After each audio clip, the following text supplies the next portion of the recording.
So you've already talked about your fantasy. You did the vulnerable thing. You said it out loud. And now comes the other scary part, actually doing this.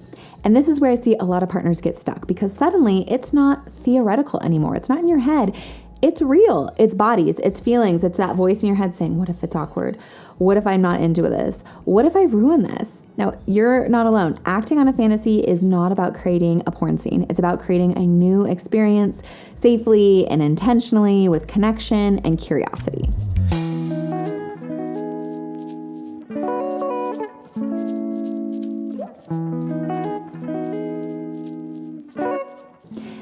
I'm Lauren Consul. I'm a licensed marriage and family therapist and a certified sex therapist. And today we're talking about how to act on a fantasy with your partner without it turning into a train wreck. One of the biggest mistakes I see partners make is trying to go from 0 to 60 on the first try. It doesn't matter what your fantasy is about, whether it's power dynamics or a new toy or role play or trying something new. You do not have to jump straight into the deep end, and it's usually not recommended.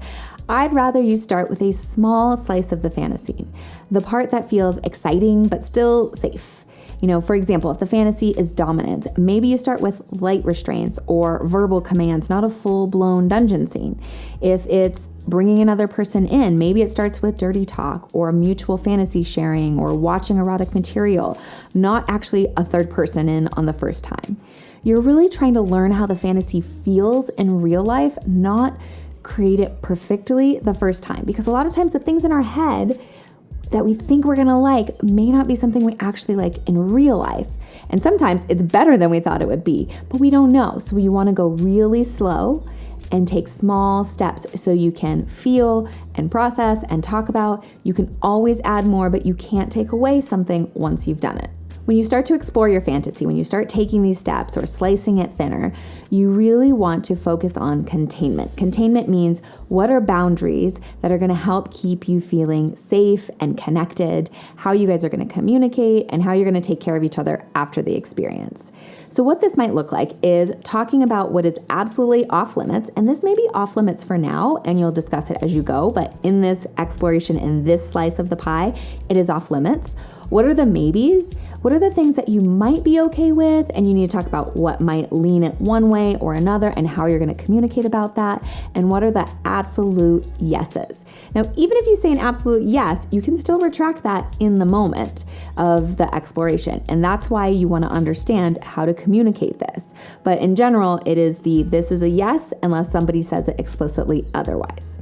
And this leads into having a good communication plan, how you're going to check in, whether you want a safe word or a signal if either of you feels overwhelmed or needs a break or to slow down. How you communicate is really important. You want to think about how might I feel in this situation? Will I be able to actually turn to my partner and say, hey, I'm not feeling comfortable right now?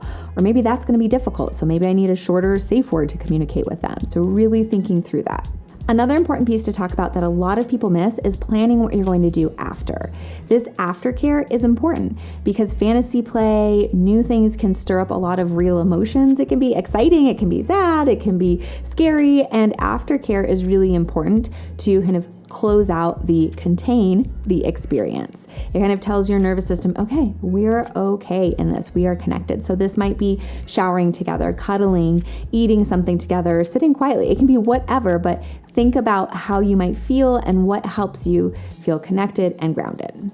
Another area I see people getting stuck is treating fantasy like a performance.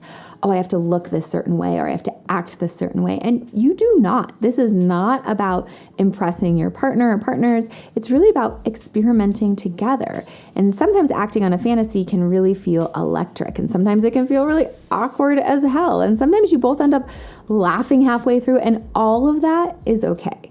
And that will be more okay and feel more okay if you set the intention of curiosity and connection is the goal, not perfection or performance or that it has to go perfectly. And this is where it really aligns with that baby stepping along the way. You're experimenting, you're exploring, rather than if you jump right to the whole thing at once, it can feel a little overwhelming. So you want to say things to each other like, how does that feel?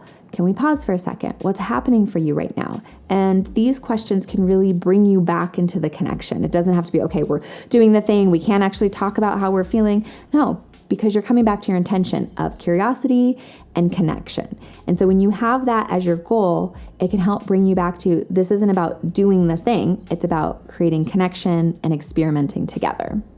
Another important thing to do is after you try something new, every step along the way, you have to communicate about it because you want to understand what's working, what's not, how you're feeling, how we can adjust, what the next step can be. Now, it's really important to note this is not a performance review. You are not giving that critical feedback to your partner of what they could or couldn't have done better. It's an emotional check-in of what you guys did think went well or didn't go well, but it's not in the sense of you got an A or B or a C.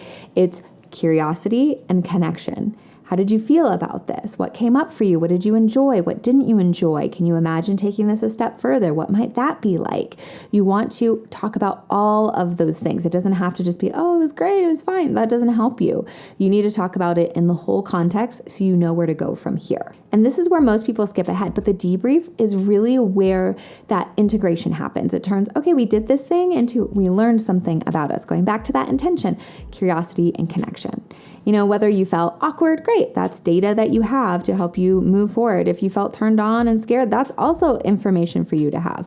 Again, that goal is understanding, not this perfect experience.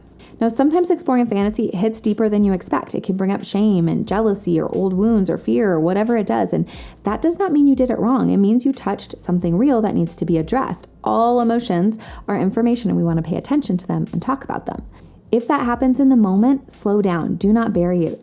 Talk about it with your partner. Let them know that something's going on with you. You may not be in the space right then to process it fully, but you need to at least let them know that something's going on with you because that is really what's going to create safety for both of you guys. And you can always come back to it later.